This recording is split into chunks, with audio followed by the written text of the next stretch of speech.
ইয়াকুব সাহেবের ছেলে হলে আমি কেন ছদ্মবেশ ধরলাম? আমার বাবার তো টাকার কোনো অভাব নাই, তাও কেন এমন কম দামি পোশাক আশাক পরিধান করলাম?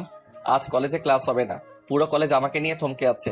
স্যাররাও অবাক যে ইয়াকুব সাহেবের ছেলে এই কলেজে পড়ে, বাংলার টপ বিজনেসম্যানের ছেলে এই কলেজে পড়ে। তাদের যেন বিশ্বাসই হচ্ছে না। আরু চল, আজ ক্লাস করব না। আরও আর আমি ক্লাসরুম থেকে বের হয়ে গেলাম। ক্লাস থেকে বের হতে কলেজের গেটের সামনে 10-15টা গাড়ি হাজির। গাড়িগুলো যেমন তেমন গাড়ি না, দুনিয়ার যত নামি দামি ব্র্যান্ড আছে সবগুলো গাড়ি আছে। মার্সিডিজ, ল্যাম্বরগিনি, সবাই তো গাড়িগুলোর দিকে হা হয়ে তাকিয়ে আছে। ওরা নিজের স্বচক্ষে কখনো এমন গাড়ি দেখবে কিনা তার কোনো নিশ্চয়তা নাই। আমি মার্সিডিজের দরজা খুলে ভিতরে বসে যাই, সাথে আরও আছে। এখন সবার কনফিউশন দূর হয়ে গেছে যে আকাশ মাহমুদকে।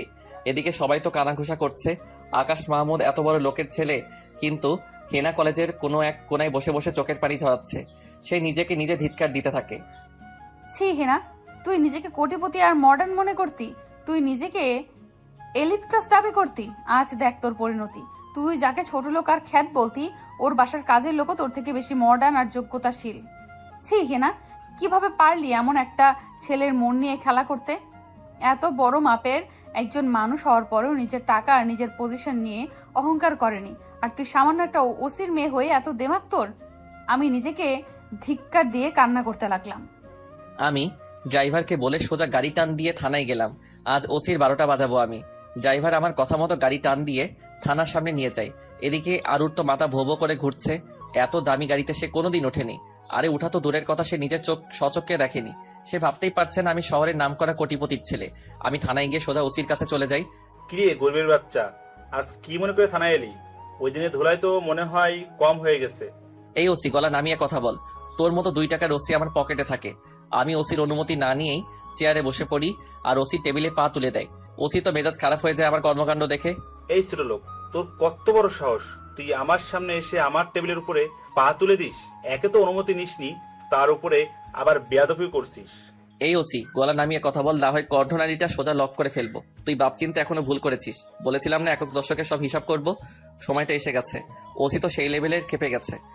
এই বিয়াদবের বাচ্চা, আমার সাথে বিয়াদবি? বলে সে আমার কলার ধরে টান দিয়ে মাটিতে ফেলে দেয়। এই ওসি, খুব বড় ভুল করছিস। পুরনো হালখাতার হিসেব এখনো বাকি, তার উপরে নতুন করে আবার হিসেবের খাতা ভারী করছিস। এই কনস্টেবল, এদিকে আয়। বেটাকে নিয়ে গিয়ে লকআপে ঢোকা, আর ইচ্ছে মতো ধোলাই কর। মাথা থেকে পা পর্যন্ত ধোলাই কর, যাতে করে বাকি জীবন আর হাঁটাচলা করতে না পারে। আরু দাঁড়িয়ে দাঁড়িয়ে সব দেখছে, কারণ আসার সময় আকাশ ওকে বারণ করে দিয়েছে। আরু মনে মনে ভাবছে, আজ ওসির শেষ দিন, কত বড় তুফান আসতে চলেছে তার কোনো আইডিয়া নেই। কনস্টেবল আমাকে নিয়ে গিয়ে লকআপে ঢুকালো। ওসি হাতের মধ্যে বড় একটা রোলার নেয়, আর বাকি 2-3 জন কনস্টেবল হাতের মধ্যে রোলার উঠিয়ে নেয়। আমাকে ওরা লকআপের মধ্যে ঢুকিয়ে শিকল দিয়ে হাত পা বেঁধে ফেললো। ওসি রোলারটা দিয়ে যেই না আমাকে মারতে যাবে, তখনই পুরো থানা কাঁপতে আরম্ভ করে। কনস্টেবল একজন দৌড়ে এসে বলে, স্যার, রানা মাস্তান থানা এসেছে, তার সাথে কয়েক শতাধিক ছেলে পেলে।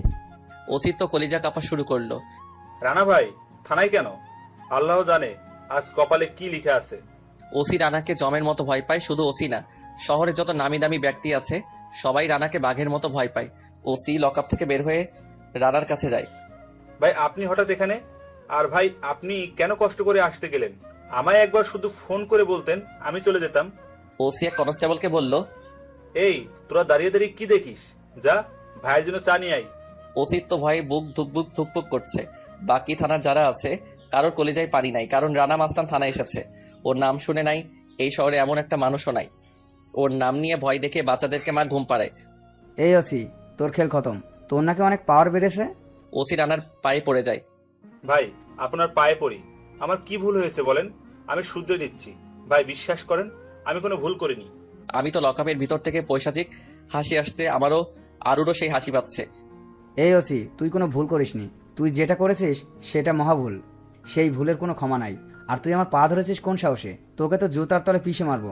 ভাই আপনার পায়ে জুতোটা দিয়ে ইচ্ছে মতো আমাকে মারেন, আমি আপনার পোষা কুকুর, কিন্তু ভাই জানে মারিয়েন না। আমার যা ভুল হয়েছে আমি শুধরে নিব। প্লিজ ভাই একটা সুযোগ দেন। তোকে আমি কেন, পৃথিবীর কোনো কারো সাধ্য নাই তার হাত থেকে বাঁচানোর। সে যদি তোর প্রাণ ভিক্ষা দেয় তাহলে তোর দেহে প্রাণ থাকবে। এমন সময় কনস্টেবল চা নিয়ে আসে। ভাই, আপনার চা চা চা। তোতলাতে তোতলাতে বলল। কনস্টেবলের হাত অনবরত কাঁপতেছে, মনে হয় এখনই জায়গার মধ্যে মলমূত্র ত্যাগ করবে।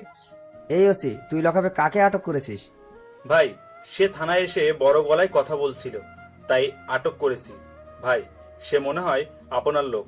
আমার ভুল হয়ে গেছে ভাই, আমি এখনই ছেড়ে দিচ্ছি। রানা ওসির বুকের মধ্যে সজোরে একটা লাথি মারে। ওসি সোজা লাথি খেয়ে ফ্লোরে গিয়ে ছিটকে পড়ল। এই কুত্তার বাচ্চা, সে আমার লোক না, বরং আমি তার পোষাকর্তা। ওসির চোখ বড় বড় হয়ে যায়। রানা মাস্তান কি বলছে এসব উল্টাপাল্টা? শি ইজ বিল্লা ভাউ, যাকে এক নামে পুরো শহর চিনে, বিল্লা দ্য কিং। আমি রানা, তার কাছে কাঠপুতুলি। আমার মতো রানা তার আশেপাশে অনেকগুলা ঘুরঘুর করে। তুই তাকে লকআপে আটক করেছিস? তাহলে তুই ধরে নে, তোর সমাধি এই থানায় আজকেই হবে। ওসির চোখ দিয়ে ঝর্ণার মতো পানি ঝরতে আরম্ভ করলো। ওসির কলিজা যেন শুকিয়ে গেছে। সে কি করছে তার কোনো আইডিয়া নাই। বিল্লাকে লকআপে না, শুধু তাকে সারা রাত মেরেছেও। থানার মধ্যে যত পুলিশ মজুদ ছিল কারোর কলিজার সাথে নাই। আজ ওসির পাত্তা কেটে গেছে। ওসির দৌড় লকআপে ঢুকে পড়লো আর আমার পা গিয়ে ঝাপটে ধরলো। ভাই, আমার ভুল হয়ে গেছে, আমায় ক্ষমা করে দিন। ওসি নিজের হাত দিয়ে নিজের বুকে সজোরে আঘাত করতে থাকে। ও ভাই, আমায় ক্ষমা করে দিন।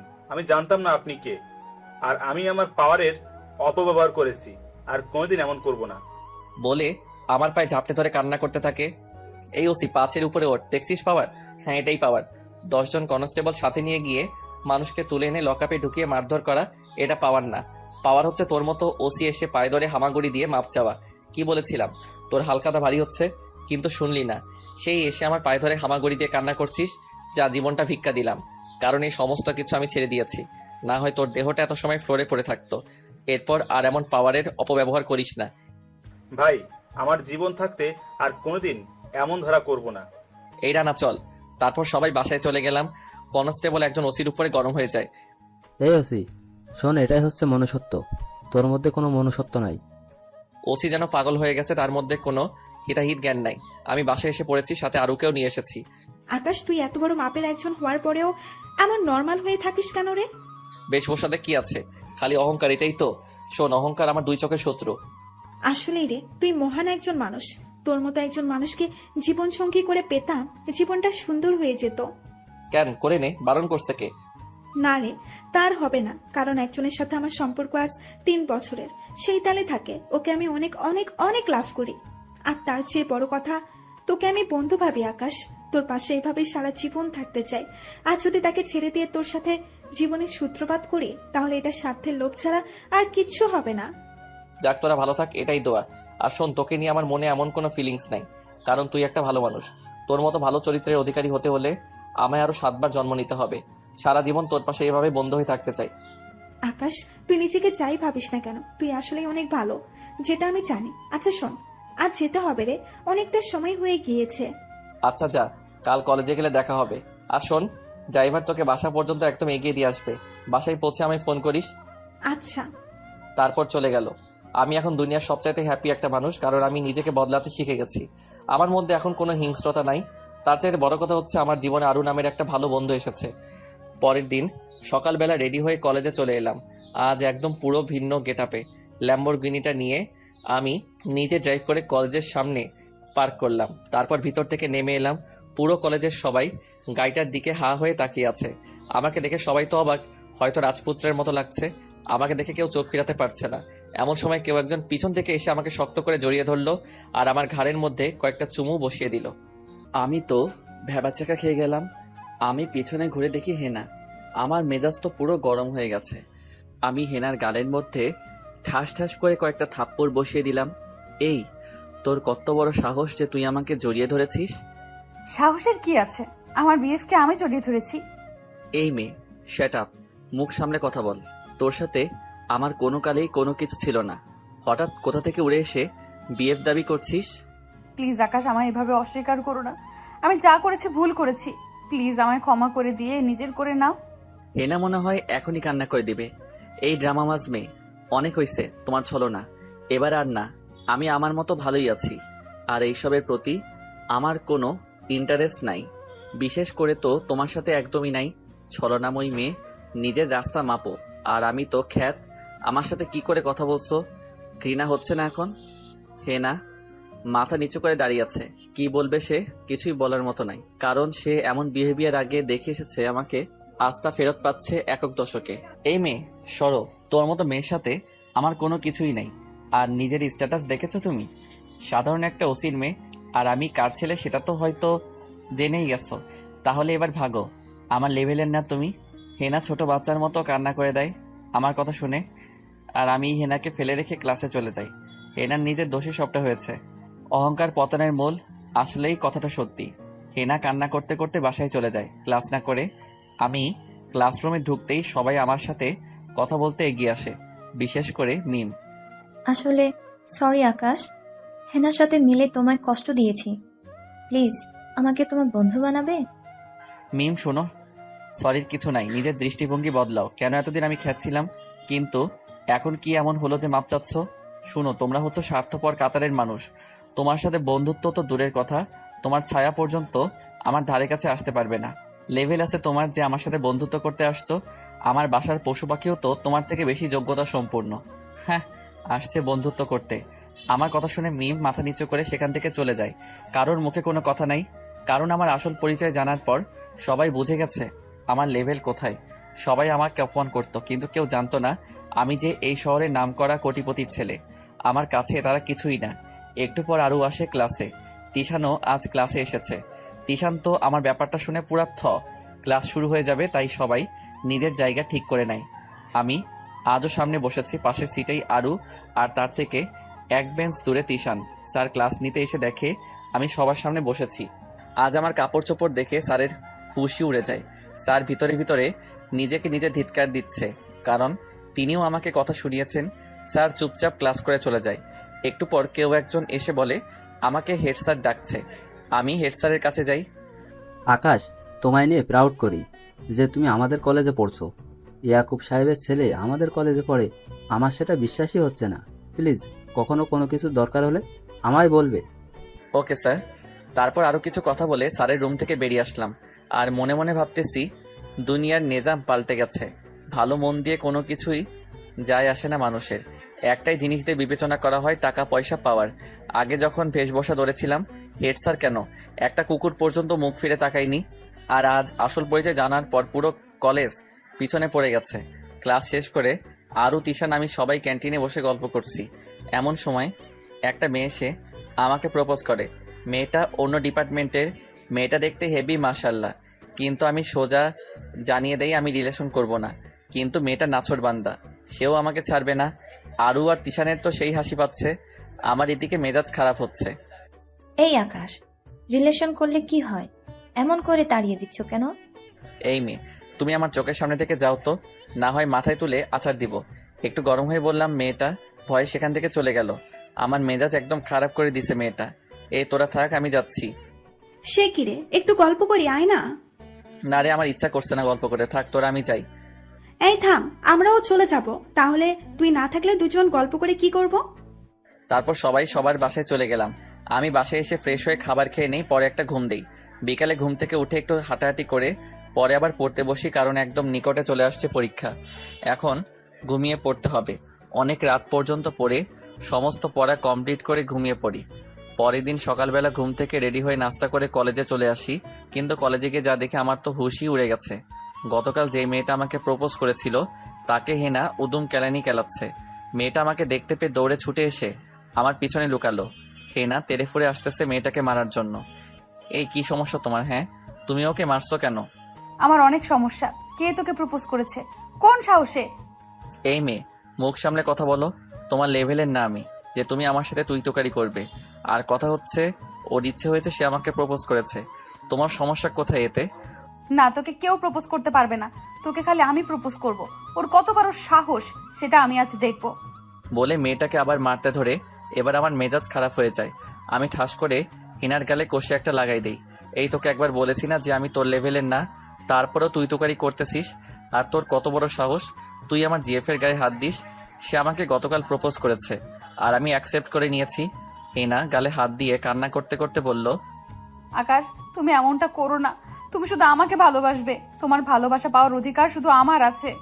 প্লিজ ওকে না করে দাও। হ্যাঁ, আমার এত ঠেকা পড়ে নাই যে তোমার মতো ধোকাবাজকে আবার ভালোবাসতে যাব। বলি নাই আমি এখনো কোনো কিছু। মনে আছে সেদিন সবার সামনে জুতোর বাড়ির কথা? সেদিন আমার সবটাই তোমার ছিল, কিন্তু আজ অন্যজন পাড়ি জমিয়েছে। সে যাই করুক না কেন, আশা করি সে অন্তত তোমার মতো ধোকাবাজি করবে না। আর প্লিজ তোমার ড্রামাগুলো বন্ধ করো আর আমার চোখের সামনে থেকে দফা হও। হেনা কান্না করতে করতে সেখান থেকে চলে যায়। মেয়েটা তো সেই খুশি যে আমি তাকে অ্যাকসেপ্ট করে নিয়েছি। এই সবাই দাঁড়িয়ে আছো, কি দেখছো? যাও ক্লাসে যাও। আর এই যে মেয়ে, তুমি আমায় যত ভালোই বাসো না কেন, কখনো আমার মনে ঢুকতে পারবা না। কারণ যখন আমার বেশভূষা খারাপ ছিল তখন কেউ আমার ধারে কাছেও আসতো না। আর আজ যখন নিজেকে বদলে নিয়েছি, মানুষের লাইন পড়ে গেছে। এমন লোক দেখানো ভালোবাসা আমার দরকার নাই, যে ভালোবাসায় মন দেখে না, মানুষটা কেমন সেটা বিবেচনা করে না, খালি দেখতে কেমন, টাকা পয়সা আছে কিনা সেটা দেখে। এমন দ্বারা ভালোবাসা আমার দরকার নাই। আর শুনো, হেনার সামনে তোমায় এমন বলেছি তার অন্য কারণ আছে। এখন তুমি যেতে পারো, আমার দ্বারা ভালোবাসা হবে না। আমি এটা বলেই মেয়েটাকে রেখে ক্লাসের দিকে চলে গেলাম। স্যার ক্লাস করাচ্ছে, স্যারের লেকচার শুনছি মন দিয়ে। কিন্তু হঠাৎ কী কারণে জানি জানালার দিকে নজর যায়। তখনই চোখে পড়ল অনেকগুলো গাড়ি কলেজের গেট দিয়ে ভিতরে প্রবেশ করছে। গাড়িগুলো আমার পরিচিত মনে হচ্ছে। দূর যাই হবে হোক, স্যারের লেকচারের দিকে মন দেই। স্যারের লেকচার শুনছি, এমন সময় পিয়ন এসে বলে হেড স্যারের রুমে এখনই ডেকেছে আমাকে। পিয়নের সাথে সাথে হেড স্যারের রুমে গেলাম। ভিতরে ঢুকতেই তো বড় ধরনের একটা ঝাটকা খেলাম। কারণ হেড স্যারের রুমে হেড স্যার একা না, ওনার সাথে আরেকটা লোক বসে আছেন, যিনি হচ্ছেন আমার বাবা। হ্যাঁ, এবার বুঝে আসছে গাড়িগুলো চেনা চেনা কেন লাগছিল।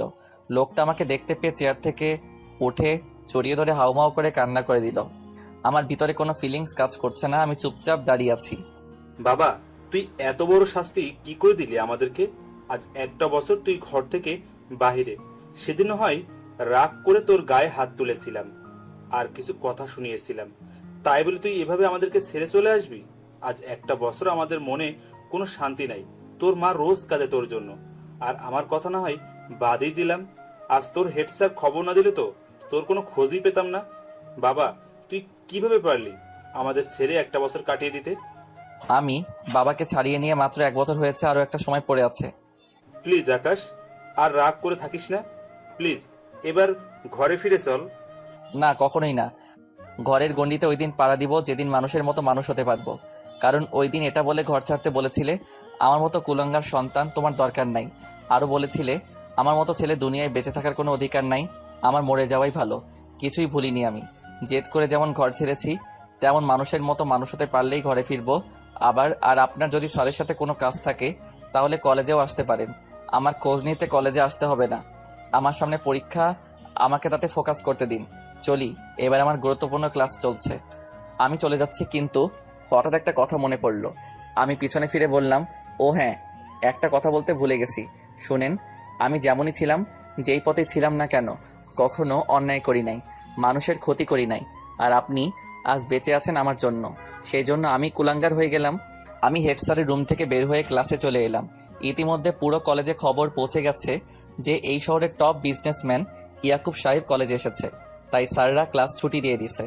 পুরো কলেজে গমগম করছে মানুষের জন্য। কলেজ স্টুডেন্ট আরও বাহিরের অনেক মানুষও কলেজে এসেছে ইয়াকুব সাহেবকে দেখার জন্য। আমার সেই দিকে কোনো আক্ষেপ নাই, আমার মন খারাপ হয়ে আছে। তাই আমি আরোকে নিয়ে গাছতলায় চলে যাই। কিরে, তোর বাবা আসছে, তোর আরো খুশি হওয়ার কথা, কিন্তু সেখানে তুই মন খারাপ করে বসে আছিস। কারণ আমি ওনার ছেলে না, তাই। মানে কি বলছিস আকাশ? তুই তো জেনেই গেছিস আমি কে। দেখ, আমি যাই করেছি কখনো মানুষের খারাপ করিনি, মানুষের সাথে অন্যায় বা খারাপ আচরণ করিনি। আর আজ সেই লোকও বেঁচে আছে আমার জন্য। পিন্টু হাজি ওনার পিছনে লোক লাগিয়ে দিয়েছিল মারার জন্য, কিন্তু আমার জন্য কিছু করতে পারেনি। আমি উল্টো ওদের সব কয়টাকে সাইজ করেছি। আর সেই ঘরের মানুষই আমাকে বলে আমি নাকি কুলাঙ্গার, আমার নাকি বেঁচে থাকার অধিকার নাই, আমি সন্ত্রাস। দেখ আকাশ, তুই হয়তো কষ্ট পেয়ে কথাগুলো বলছিস, কিন্তু দেখ তোর বাবা রাগের থেকে কথাগুলো বলেছে। আর তুই যত ভালোই করিস না কেন, তোর কাজ করার লাইনটা তো খারাপ, তাই তিনি হয়তো রিয়াক্ট করেছেন। আরও তুই কি ওনার পক্ষ হয়ে কথা বলছিস? আরে না, ওনার পক্ষ নিয়ে কথা বলতে যাবো কেন, আমি তোর পক্ষ নিয়েই কথা বলছি। আচ্ছা থাক, এবার আর গাল ফুলিয়ে থাকতে হবে না, চল ক্যান্টিনে যাবো, আইসক্রিম খাবো। আইসক্রিম খেয়ে দুজনের বাসায় চলে এলাম। আর বাবা নিরাশ হয়ে বাড়িতে ফিরে যান। অন্যদিকে হেনা তো বাসায় গিয়ে সমস্ত কিছু তোলপাড় করে ফেলছে, ওকে কেউ থামাতে পারছে না। আমি আকাশকে ভালোবাসি, আমি আকাশকে চাই। বাসায় যত কাচের শোপিস ছিল সব ভেঙে গুড়ি গুড়ি করে ফেলেছে হেনার বাবা, ওসি। মারে, তুই তাকে অপমান করেছিস, আমিও তাকে অত্যাচার করেছি, এত কিছুর পরেও সে কি তোকে মেনে নেবে? আমি জানি না, আমার আকাশকে লাগবে, ব্যাস লাগবেই। না হয় আমি সুইসাইড করব, শেষ কথা। তোমরা আমার ভালো চাও তো ওকে এনে দাও, না হয় তোমাদের মেয়ের মৃত লাশ কাঁধে নিতে প্রস্তুত হও। আমি বাসায় এসে গোসল করে খাওয়া দাওয়া শেষ করে একটু ঘুম যাব বলে ভাবলাম, কিন্তু তখনই অচেনা একটা নাম্বার থেকে ফোন আসে। হ্যাঁ, কে বলছেন? আমি থানার ওসি বলছি। আমাকে কি কারণে ফোন করেছেন? প্লিজ বিল্লা ভাউ, আমার কথাটা একটু শোনেন। আমার মেয়েটা আপনাকে খুব বেশি ভালোবাসে। সে আপনাকে না পেলে নাকি সুসাইড করবে। প্লিজ আপনি আমার মেয়েটাকে গ্রহণ করে নেন। এই ওসি মাথা পাগল হয়ে গেছে? হ্যাঁ, সামান্য একটা ওসির মেয়েকে আমি বিয়ে করব? এটা কখনোই সম্ভব না। আর কে কি করবে এত কিছু আমার দেখার সময় নাই। সুইসাইড করবে না কি করবে সেটা ওর ব্যাপার। আর পরের বার যদি আমার নাম্বারে ফোন আসে তাহলে অবস্থা খারাপ করে ছেড়ে দিব। আর আমার রিলেশন আছে অন্য মেয়ের সাথে, কিছুদিন পর আমরা বিয়ে করতে যাচ্ছি। আপনার মেয়েকে বলবেন অযথা কোনো কিছু করে নিজের বিপদ ডেকে না আনতে, এতে আপনার মেয়েরই ক্ষতি হবে। বাই, ভালো থাকেন। আমি ফোন কেটে দিয়ে ঘুমিয়ে পড়ি। বিকেলবেলা ঘুম ভাঙে কারো হাতের স্পর্শে। কেউ একজন আমার মাথায় হাত বুলিয়ে দিচ্ছে। আমি মিটমিট করে চোখটা খুলে দেখি আম্মু। তাকে দেখে তো অবাক। আম্মু তুমি? হ্যাঁ আমি। লক্ষ্য করলাম আম্মু কান্না করছে। আম্মু তুমি কান্না করছো কেন? আজ 1 বছর পর তোকে দেখতে পেয়েছি। আজ 1টা বছর ধরে তোর চাঁদ মাখা মুখখানা দেখি না। তো কান্না করবো না তো কি করব? আমি আম্মুকে জড়িয়ে ধরে কান্না করে দেই। আম্মু আমায় ক্ষমা করে দাও। আমি নিজেকে মানুষ করার জন্য ঘর ছেড়েছি, কিন্তু আম্মু তুমি আমার খোঁজ পেলে কোথায়? তোর আব্বু আজ বললো তুই এখানে একটা কলেজে পড়াশোনা করিস। আর তাছাড়া তোর ড্রাইভারের সাথে আমার গতকাল দেখা হয়েছে। ওদেরকে জিজ্ঞেস করেছি তোর কথা, কিন্তু ওরা বলেছে তোর নিষেধ আছে ঠিকানা বলতে। তাও অনেক জোর করে তোর ঠিকানা মুখ থেকে বের করেছি। আমি আম্মুর কথা শুনে হা হয়ে তাকিয়ে আছি। তবে আম্মুর সাহস দেখে আমার অবাক লাগছে যে উনি থাকে এক শহরে আর সেই শহর থেকে আমার খোঁজ করার জন্য অন্য শহরে চলে আসছে, তাও আবার একা। আব্বু জানে তুমি যে আমার খোঁজে এসেছো? হ্যাঁ জানি। তাহলে তোমায় একা ছেড়ে দিল কি করে? ছেড়েছে কোথায়? আমি জোর করে বের হয়েছি। বলেছি আমার ছেলের কাছে যাব আমি। আমায় যদি আটকানোর চেষ্টা করে তাহলে আমি চিরতরে ঘর ছেড়ে দেব। আর তাছাড়া ওই লোকের জন্য তুই ঘর ছেড়েছিস। 1টা বছর আমার কত চোখের জল ঝরেছে জানিস? রোজ রাতে কেঁদে কেঁদে চোখ ফুলিয়ে লাল করে ফেলতাম আমি। আম্মু সরি। এই পাগল ছেলে কি করছিস? যা হয়েছে হয়েছে, এবার ঘরে চল। না আম্মু, এটা সম্ভব না। তুই যদি আজ আমার সাথে ঘরে না যাস তাহলে আমি এখান থেকে বের হয়ে অন্য কোথাও চলে যাব। আম্মু তুমি কি বলছো এসব উল্টাপাল্টা? আমি এত কিছু বুঝি না, তোর ঘরে যেতে হবে আমার সাথে। আম্মু। তুই আমার সাথে যাচ্ছিস, এটাই ফাইনাল। আম্মু যখন বাসায় এসেছে তখন পল্লব ছিল না বাসায়। আমি পল্লবকে ফোন করে বলি বাসায় আসতে, কারণ আমি আমার নিজ বাড়িতে ফিরে যাব। পল্লব আমার ফোন পেয়ে তাড়াতাড়ি বাসায় আসে। আচ্ছা পল্লব তুই থাক, আমি বাড়ি যাচ্ছি। আচ্ছা ভাই, তাহলে আজ রাতে আমিও আমার বাড়িতে ফিরে যাব। হ্যাঁ তাই কর, বাসার মানুষ অনেক চিন্তায় আছে। তারপর আম্মু আর আমি মিলে বাসার উদ্দেশ্যে রওনা দেই। এদিকে আমি ফোন করে আমার সমস্ত গাড়ির ড্রাইভারকে বলে দেই সবাই যেন আমার বাড়িতে চলে যায় গাড়ি নিয়ে। বাসায় পৌঁছাতেই রুহি এসে ঝাপটে ধরে কান্না করে দেয়। ওই কুত্তা শয়তান বদমাইশ, কই ছিলি তুই এতদিন? বলে মারতে শুরু করে। রুহি আমার ছোট বোন। আরে আরে মারছিস কেন? লাগছে তো। চুপ কুত্তা কোথাকার, তোর শরীরে একদম হাতের নখ ঢুকিয়ে দেব। কিভাবে পারলি তুই আমাকে ফুলে থাকতে ভাইয়া? আমি চুপ করে আছি। এই রুহি, এখন বকবক করিস না, পরে এসব আলাপ করিস। এখন অনেক দূর থেকে এসেছে, আগে একটু ফ্রেশ হতে দে। আমি আজ 1 বছর পর বাসায় এসেছি। বাসাটা সেই আগের মতোই আছে, কিন্তু কেমন নীরব একটা পরিবেশ ঘরটাকে মরাবাড়ির মতো বানিয়ে ফেলেছে। আমি আমার যেই রুম ছিল সেটাতে চলে গেলাম। গিয়ে দেখি সমস্ত কিছু আগের মতোই আছে। অবাক হলাম আমার রুমটা একদম পরিপাটি করে গোছানো দেখে। তার মানে এই রুমটা রোজ কেউ গুছিয়ে রাখে। আমাকে পেয়ে বাসার সবাই মহা খুশি, আমিও খুব খুশি। আমি সবার সাথে হেসে খেলে কথা বলতেছি, শুধু বাবাকে ছাড়া, কারণ সেই মানুষটার প্রতি আমার কেন জানি একটা অভক্তি চলে আসছে। বাবাও কিছুটা আন্দাজ করতে পেরেছে, তিনিও ভিতরে ভিতরে কুকড়ে কুকড়ে জ্বলে পড়ে ছাই হয়ে যাচ্ছেন। আমি একেবারে বাসায় ফিরে আসছি। সারাদিন বাসায় থাকি। পরের দিন সকালবেলা রেডি হয়ে নিজের গাড়িটা নিয়ে কলেজে চলে আসি। কলেজের গেট দিয়ে ঢুকবো এমন সময় হেনা আমার সামনে পথ আটকায়। এই আকাশ দাঁড়াও, তোমার সাথে আমার শেষ কিছু কথা আছে। তোমার মতো মেয়ের সাথে আমার কোনো কথা নাই। না, তোমার কথাগুলো শুনতে হবে। বলে হেনা আমার পথ আটকে ধরে। আচ্ছা বলো কি বলবে। আকাশ তুমি কি সত্যি আমায় ভালোবাসো না? আমার জন্য কি তোমার একটুও মায়া হয় না? এই মেয়ে ড্রামা বন্ধ করো, তোমাকে আমার 2 চোখে সহ্য হয় না। আর রইল ভালোবাসা, শোনো তুমি ভালোবাসার মতো যোগ্য মেয়ে না। তোমার থেকে পতিতা মেয়েও ভালো আছে, তুমি তো মুখোশধারী শয়তান মেয়ে। তোমার মতো মেয়েকে যে কিভাবে আমি ভালোবেসেছিলাম সেটা একমাত্র আল্লাহ জানে। আকাশ তুমি বলো, আরো বলো, যা ইচ্ছা হয় বলো আমাকে নিয়ে, যত অপবাদ দিতে ইচ্ছা হয় দাও, কিন্তু প্লিজ আমায় ফিরিয়ে নাও।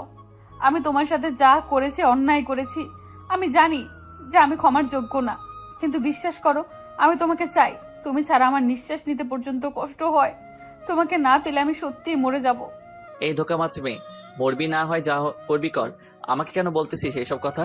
তুই হচ্ছিস বিষাক্ত একটা সাপ, যার জীবনে যাবি তাকে দংশন করে বিষে নীল করে দিবি। তোর মতো মেয়ে ভালোবাসার যোগ্য না। আর শোন, তোর যা ইচ্ছা হয় তাই কর।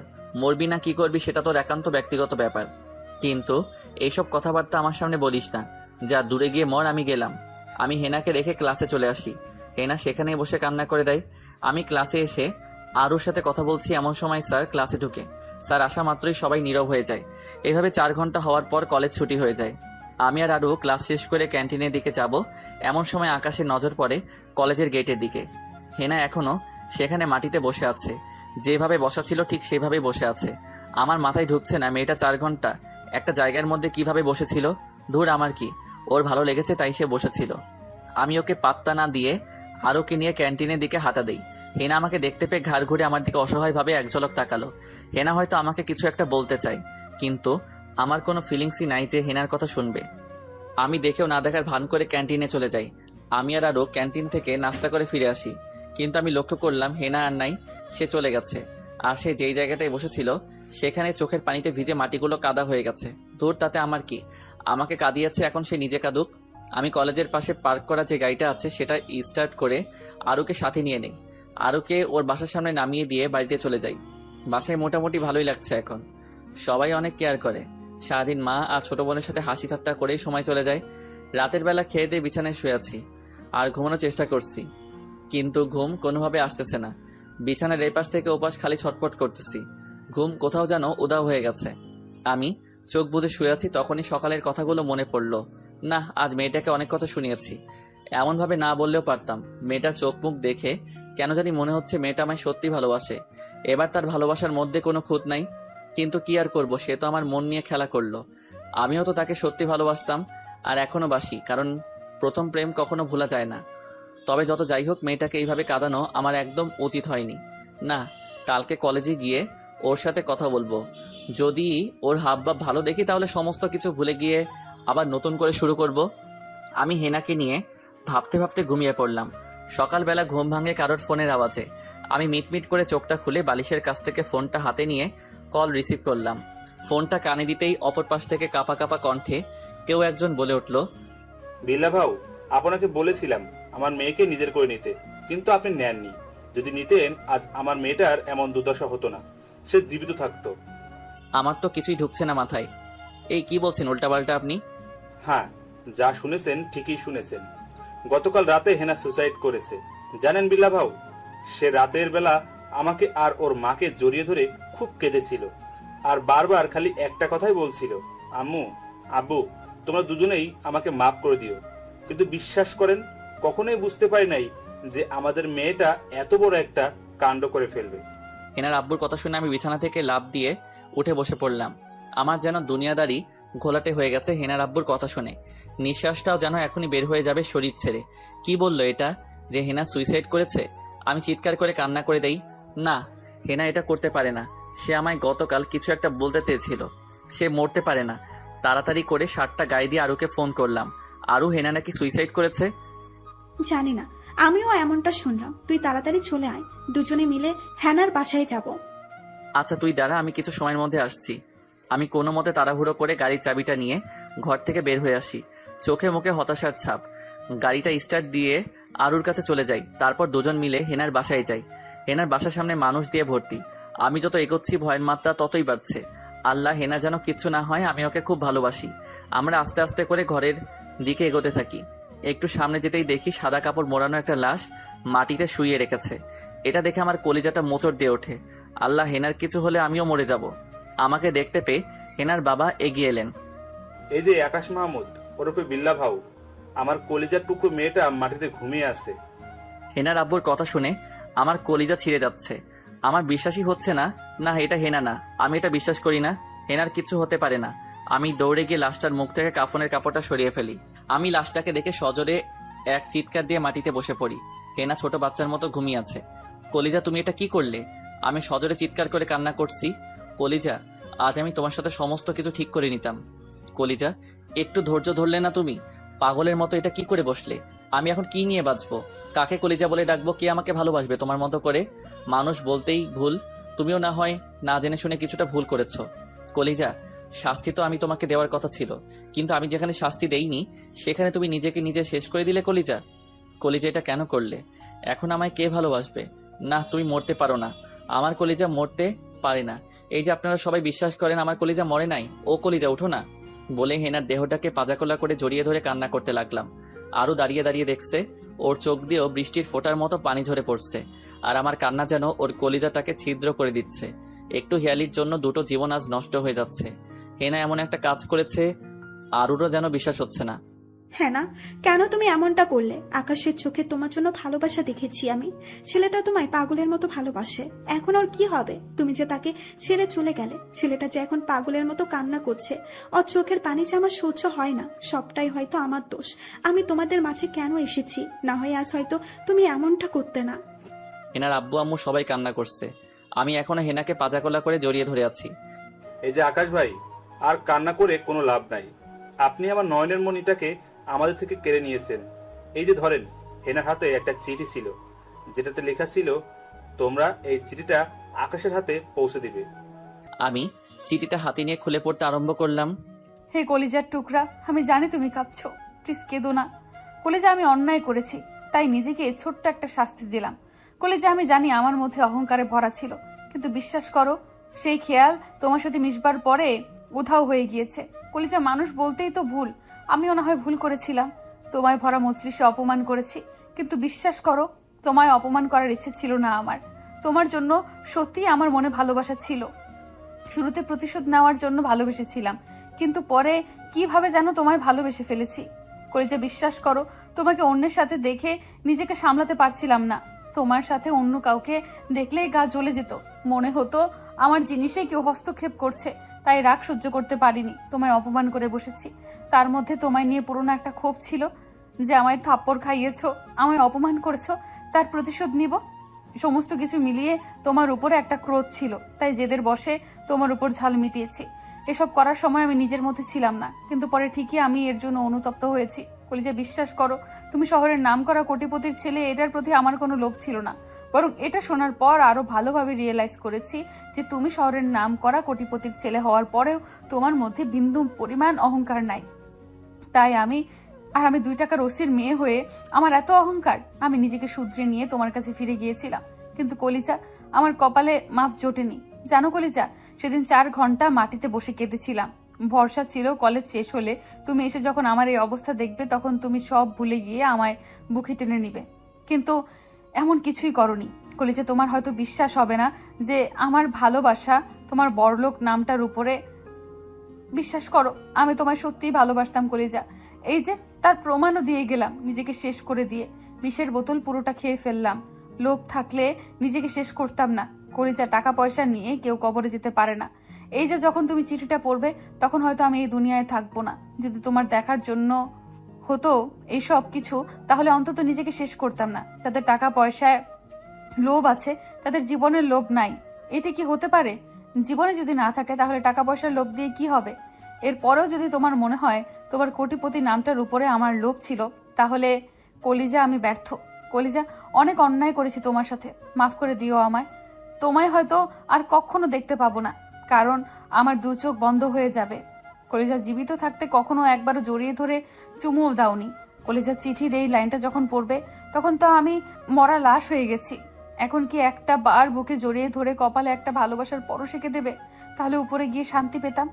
কলিজা, ভালো থেকো। ইতি তোমার ভালোবাসা না পাওয়া অভাগিনী। আমি হেনাকে আরো শক্ত করে জড়িয়ে ধরে বললাম, কলিজা গো, তুমি এটা কেন করলে? তোমায় একটা না 1000টা চুমু দিব আমি। বুক ফাটিয়ে কান্না করছি আর হেনার মৃত দেহটাকে জড়িয়ে ধরে ওর চোখে মুখে কপালে পাগলের মতো চুমু খাচ্ছি। আমার কান্না দেখে আরুর কান্নার মাত্রা যেন আরো বেড়ে গেছে। আরু সহ্য করতে না পেরে সেখান থেকে চলে আসে। এই আকাশ ভাই, আপনি এবার এখান থেকে চলে যান। আমার মেয়েটাকে তো বাঁচতে দিলেন না, মৃত বানিয়ে দিয়েছেন। এখন আফসোস করে লাভ কি? এই ওসি, একদম চুপ। আমার কলিজা মৃত না, আমার কলিজা আমার বুকে ঘুমিয়ে আছে। একদম একটা সাউন্ডও করবি না। সাউন্ড করবি তো গলার কণ্ঠনালী সোজা টেনে বের করে ফেলবো। ভাই, আপনার যা করার আমার সাথে করেন, কিন্তু আমার মেয়ের লাশ আমি আপনাকে স্পর্শ করতে দিব না। থানা থেকে কিছু পুলিশ আসছে। এই, তোরা কি দেখছিস? ওনাকে নিয়ে গিয়ে বাইরে রেখে আই। আমার মেয়ের আশেপাশেও আসতে দিবে না। আমি তো কোনো মতে হেনাকে ছেড়ে উঠবো না, শক্ত করে হেনাকে জড়িয়ে ধরে আছি। ওসির কথা মতো পুলিশগুলো জোর করে আমাকে বাড়ির বাইরে রেখে এসেছে। এই তোরা কি করছিস? প্লিজ আমাকে ভিতরে যেতে দে, আমার কলিজাটা যে ঘুমিয়ে আছে। ভাই মাফ করবেন, স্যারের অর্ডার আমরা অমান্য করতে পারবো না। আমি ঘরের বাইরে বসে কান্না করছি আর মাটিতে বসে বসে পাগলের মতো প্রলাপ করছি, যেন পুরোপুরি মাথা নড়ে গেছে। একটু পর পুলিশগুলো হেনার লাশটাকে গাড়িতে করে কোথায় যেন নিয়ে চলে গেল। আমার মাথা পুরো আউট হয়ে গেছে। আমি গাড়িটা স্টার্ট দিয়ে আরুকে ডাকতে থাকি, কিন্তু আরুর কোনো খোঁজ খবর নাই। তাই একাই গাড়ি স্টার্ট দিয়ে চালাতে আরম্ভ করি, কিন্তু কোথায় যাচ্ছি তার কোনো হুঁশ নাই। ভিতরটা যেন ফেটে যাচ্ছে। হেনার মায়াভরা মুখটা চোখের সামনে এখনো ভেসে উঠছে। গাড়িটা ড্রাইভ করে নিয়ে একটা দোকানের সামনে দাঁড় করালাম। পরে দোকানের ভিতর থেকে 2টা মদের বোতল কিনে আনি। একদিকে গাড়ি ড্রাইভ করছি, আরেকদিকে মদ পান করা শুরু করেছি। না, আমার কলিজা কেন মারা গেল? আজ আমি নিজেকেও শেষ করে দিব। গাড়ি ড্রাইভ করে বাড়ি আসতে আসতে 2টা বোতল শেষ করে ফেলি। আমি বাসায় ঢুকতেই আম্মু জিজ্ঞেস করলো, কিরে বাবা, তোর কি হয়েছে? তোকে এমন হতাশ লাগছে কেন? আর তোর মুখ দিয়ে কি সব বাজে গন্ধ আসছে? এই মহিলা চুপ, একদম চুপ, একটা সাউন্ডও না। আমার কলিজা মরে গেছে, আজ আমিও নিজেকে শেষ করে দিব। আমার তো কিছুই মাথায় কাজ করছে না। কি সব বলছে আকাশ উল্টাপাল্টা? কলিজা মরে গেছে, নিজেকে শেষ করে দেবে? আমি ঢুলতে ঢুলতে নিজের রুমে চলে আসি। রুমে গিয়ে ব্লেড খুঁজতে আরম্ভ করি। ব্লেড পেয়েও যাই। ব্লেডটা রক বরাবর চেপে ধরে বললাম, কলিজা আমিও তোমার কাছে চলে আসতেছি বলে রগের উপর চালিয়ে দেই। সাথে সাথে হাত থেকে ফুলকি দিয়ে রক্ত বের হওয়া শুরু হয়। হাত দিয়ে অনবরত রক্ত বের হয়ে পড়ছে। একটা সময় আমি সেন্সলেস হয়ে মাটিতে পড়ে যাই। পরে আর কিছু মনে নাই। ছেলেটার কি হয়েছে যে ছেলেটা আজ নেশা করে এসেছে? আমার ছেলে তো এমন ছিল না। না, ওর কিছু একটা হয়েছে। না, ওর কাছে গিয়ে জিজ্ঞেস করি কি হয়েছে। আমি রুমে এসে দেখি আকাশ বেহুশ হয়ে ফ্লোরের উপরে পড়ে আছে, আর পুরো ফ্লোর রক্তে লাল হয়ে আছে। আকাশের এই অবস্থা দেখে আমি সজোরে একটা চিৎকার দেই। আকাশের আব্বু আর রুহি নিচেই ছিল। আমার চিৎকার শুনে ওরা দৌড়ে রুমে আসে। বাসায় আরও কাজের মানুষ যারা ছিল সকলেই দৌড়ে আসে। এসে দেখে পুরো ফ্লোর রক্তে লাল হয়ে আছে, আর আকাশ ফ্লোরের উপরে পড়ে আছে। আমি তো হাউ মাউ করে কান্না শুরু করে দিয়েছি। আকাশের আব্বুও পাগল হয়ে গেছে আকাশের এই অবস্থা দেখে। তিনি তাড়াতাড়ি ড্রাইভারকে গাড়ি বের করতে বললেন। তারপর আকাশকে হসপিটালে নিয়ে যাওয়া হলো। এরপর আকাশকে তাড়াতাড়ি ইমার্জেন্সি রুমে নিয়ে যাওয়া হয়। সবাই বাইরে অপেক্ষা করছি। একটু পর একজন ডাক্তার বের হয়ে আসেন ইমার্জেন্সি রুম থেকে। ডাক্তার, আমার ছেলের কি অবস্থা? দেখেন, সে রাগের মধ্যে এমনভাবে ব্লেড চালিয়েছে যার ফলে তার পুরো রগ কেটে গেছে, আর অনেক ব্লিডিংও হয়েছে। আপনারা তো জানেন, এই একটা মানুষের শরীর থেকে অতিরিক্ত রক্ত বের হওয়া এটা কোনো ভালো লক্ষণ নয়। তবে আমরা আমাদের মতো চেষ্টা করেছি, আশা রাখতে পারেন।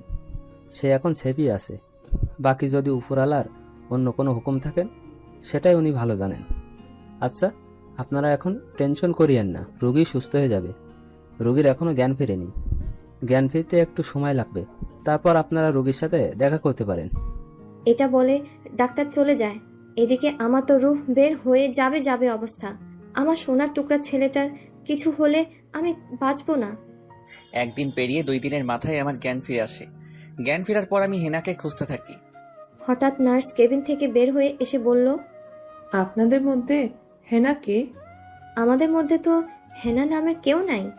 পেশেন্ট হেনা নাম বলে বলে ডাকছে। আচ্ছা, আমাকে যেতে দিন, আমি দেখছি। আচ্ছা, আপনি ভিতরে আসুন। আম্মু কেবিনের ভিতরে ঢুকে আমার মাথার কাছে গিয়ে বসলো। আমি আম্মুকে দেখতে পেয়ে হাত দিয়ে পেঁচিয়ে ধরে কান্না করে দেই। আম্মু, আমার হেনা সুইসাইড করেছে। মেয়েটা আমায় খুব ভালোবাসতো, আমিও ওকে খুব ভালোবাসতাম, কিন্তু মাঝে ভুল বোঝাবুঝি হয়, তাই আমি ওর থেকে দূরে সরে গিয়েছিলাম। মেয়েটা সেটা মেনে নিতে পারেনি, তাই সে সুইসাইড করেছে। আমার ওকে চাই। আমার তো কিছুই মাথায় ঢুকছে না, তবে আমি কিছুটা ক্লিয়ার যে ছেলেটা পাগলামো করছে হেনার জন্য। আম্মু, আমার হেনাকে চাই, ওকে আমার কাছে ফিরিয়ে দাও। আচ্ছা বাবা, তুই সুস্থ হয়ে নে, তারপর আমরা সবাই মিলে হেনাদের বাসায় যাব। আচ্ছা, আমি খোঁজ লাগাচ্ছি হেনার। আমাকে আরো 3 দিন হসপিটালে রাখা হয়। মোট 5 দিন পর হসপিটাল থেকে আমাকে বাসায় নিয়ে যাওয়া হয়। আমি ধীরে ধীরে পাগল হয়ে যাচ্ছি। সর্বক্ষণ খালি হেনার নাম মুখে, যে আমাকে হেনাকে চাই। আম্মু খবর লাগিয়েছিল ড্রাইভারকে দিয়ে। ড্রাইভার খোঁজ চালিয়ে দেখে আসলেই হেনা সুইসাইড করেছে। আম্মু তো হতাশ হয়ে যায়। এখন আমাকে তিনি কি জবাব দিবে? কারণ আমি তো হেনা হেনা করে নিজেকে শেষ করে দিচ্ছি। খাওয়া দাওয়া করছি না, কিচ্ছুই করছি না। এক কথা হেনাকেই চাই। আমি হেনা হেনা করে করে পাগল হয়ে যাচ্ছি, কিন্তু কেউ হেনাকে এনে দিচ্ছে না। আর এনে দিবেই বা কি করে? হেনা তো মরে গেছে। সে যেই দুনিয়ায় পাড়ি জমিয়েছে, সেই দুনিয়ায় একবার কেউ গেলে আর ফিরে আসতে পারে না। কিন্তু আমার মন তো মানছে না। আমার এখনো বিশ্বাস হচ্ছে না যে হেনা আর এই পৃথিবীতে বেঁচে নাই। আমি এখন মোটামুটি সুস্থ। গাড়িটা বের করে হেনার বাসার উদ্দেশ্যে রওনা দেই। হেনার বাবা মায়ের সাথে গিয়ে কথা বলবো, কিন্তু হেনার বাসায় গিয়ে দেখি সবকিছু তালা মারা। ঘরের মেইন দরজায় বড় একটা তালা ঝুলানো। সে পাশের একটা মানুষের কাছ থেকে জিজ্ঞেস করলাম, ওনারা কোথায় গিয়েছেন? ওনার মেয়ে মারা যাওয়ার পরের দিন এই শহর ছেড়ে ওনারা অন্য কোথাও চলে যায়। কিন্তু কেন? ওনাদের নাকি এই শহরে দম বন্ধ হয়ে আসছে। ওনার মেয়ের জন্যই নাকি ওনারা এই শহরে পোস্টিং হয়েছে। কিন্তু ওনার মেয়ে যেহেতু নাই, তাহলে ওনারা এখানে থেকে কি করবে? তাই ওনারা অন্য কোথাও পোস্টিং নিয়ে চলে গেছে। আচ্ছা, আপনি কি বলতে পারবেন ওনারা কোথায় গেছেন? না, আমাদের তো বলে যায়নি কোথায় যাবে। তবে এইটুকু বলছে ওনারা এই শহর ছেড়ে দূরে কোথাও চলে যাবে। আমার চোখ জোড়া আবার ভিজে যাবে মনে হচ্ছে। আচ্ছা ঠিক আছে, ধন্যবাদ। তারপরে আমি গাড়ি স্টার্ট করে বাসার দিকে রওনা দেই। আম্মু একটা বারবার ফোন দিচ্ছে। ওনারা তো পাগল হয়ে গিয়েছে, কারণ আমি গাড়ি নিয়ে চলে গেলাম। এমনিতে শরীর ভালো না, আবার যদি কোনো দুর্ঘটনা হয়, এই জন্য। মা মনে মনে বলছে, আল্লাহ, তুমি রক্ষা করো আমার ছেলেটাকে। আমার ফোন বেজে চলেছে, কিন্তু আমি ইচ্ছে করে ফোন পিক করছি না, কারণ আমার কিছুই ভালো লাগছে না এখন। আমার একা কিছু সময় চাই। ভিতরটা যেন ভেঙে চুরে চোরমার হয়ে গেছে। হঠাৎ আরুর কথা মনে পড়ল। আল্লাহ, এতদিন ওর কথা ভুলেই গিয়েছিলাম। ফোনটা হাতে নিয়ে আরুকে ফোন দেয়। ফোন বারবার সুইচ অফ আসছে। আমি গাড়ি ঘুরিয়ে আরুর বাসার দিকে রওনা দেই। আরুর বাসায় গিয়েও দেখে সেম অবস্থা। আরুর বাসায়ও তালা ঝুলানো। আশেপাশের মানুষ থেকে জিজ্ঞেস করলে তারা বলে তারা নাকি কিছুই জানে না। আমার যেন এখন পুরোপুরিভাবে দুনিয়াদারি অন্ধকার হয়ে গেছে। এখন আমাকে কে সামলাবে? হেনা ছেড়ে অন্য দুনিয়ায় পাড়ি জমিয়েছে।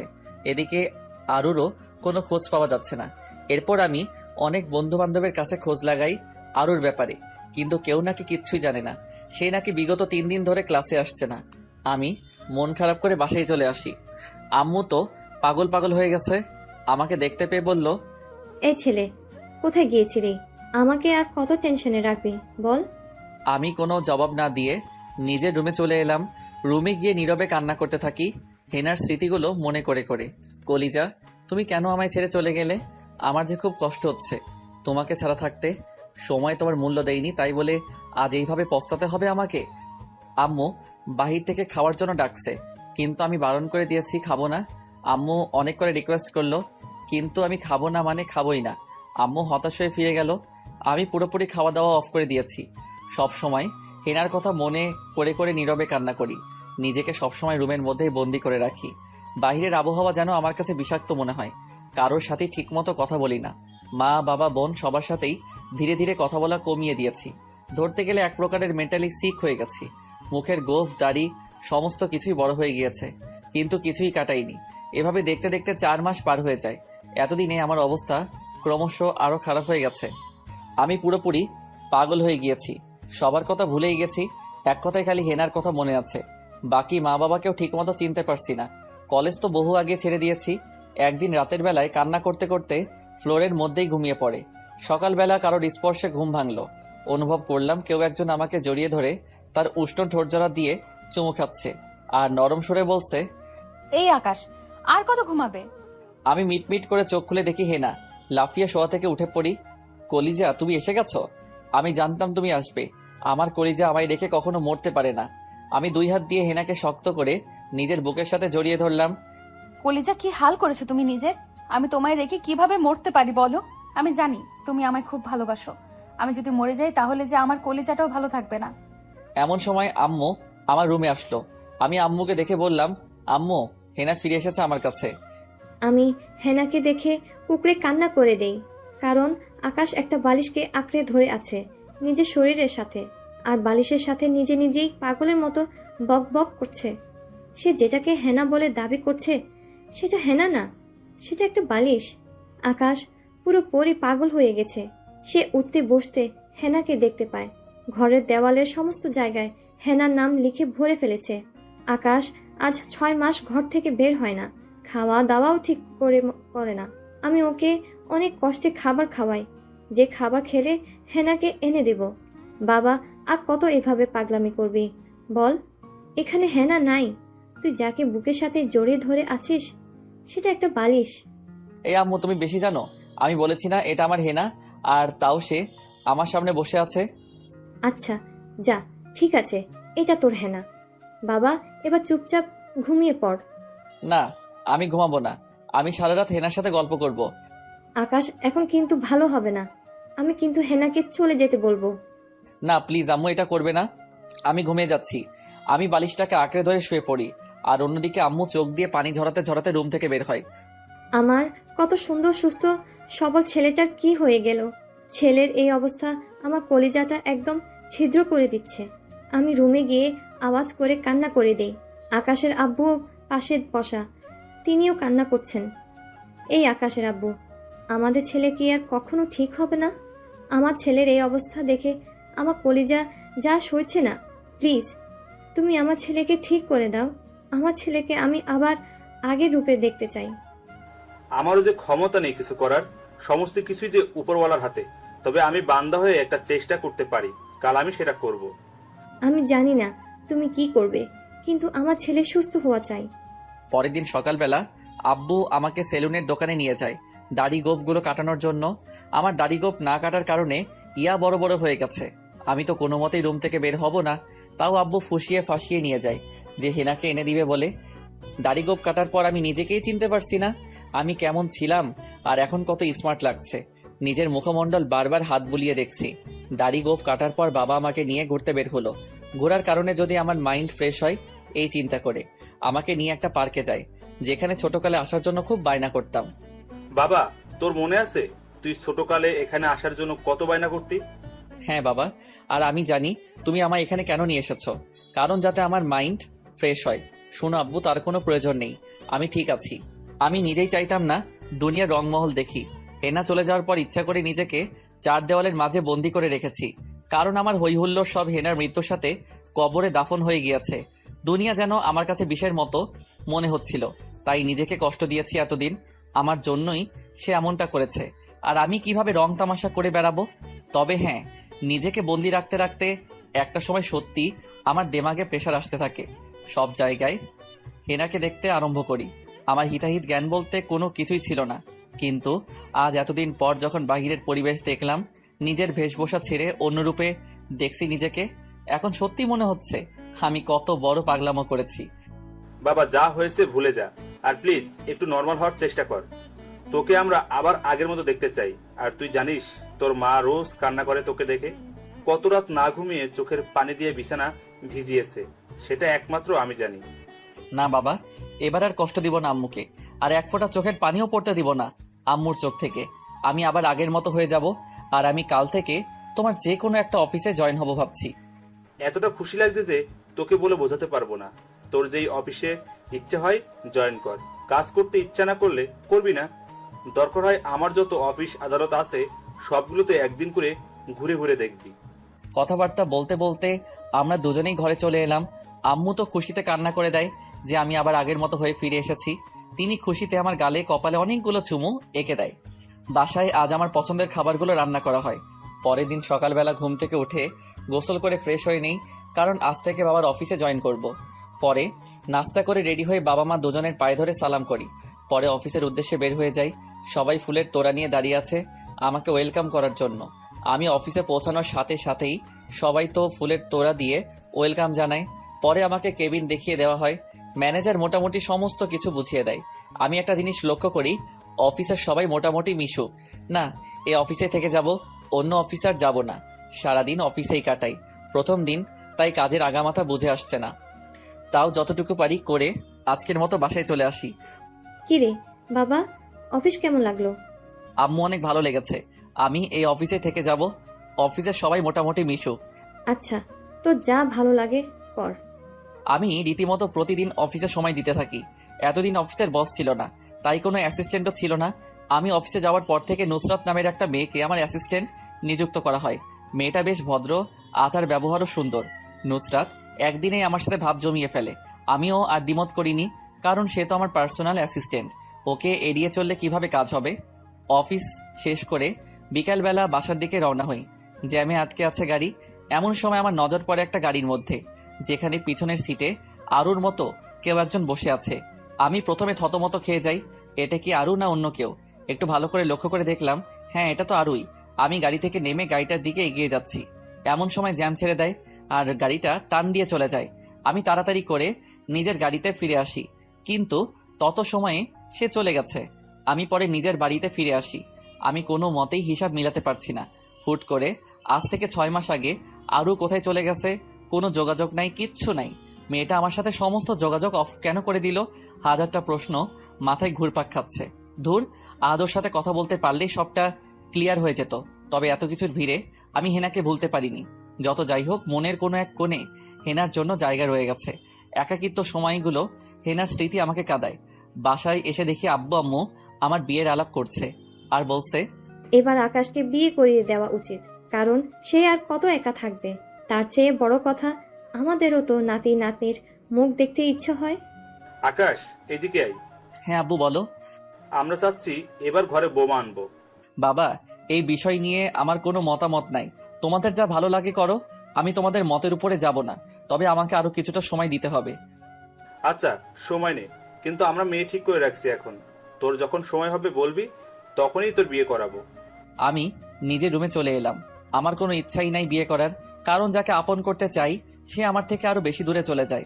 আজ বিয়ে করে ঘরে বউ আনবো, কিন্তু পরে যখন তার উপরে মন বসবে তখন সেও দূরে সরে যাবে।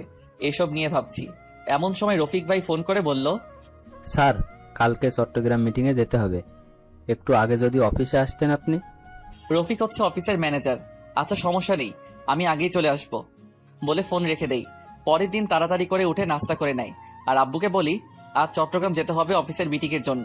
আজ হয়তো বাড়ি ফিরবো না, বাড়ি ফিরতে হয়তো কাল হবে। আচ্ছা, সমস্যা নেই, সাবধানে যেও।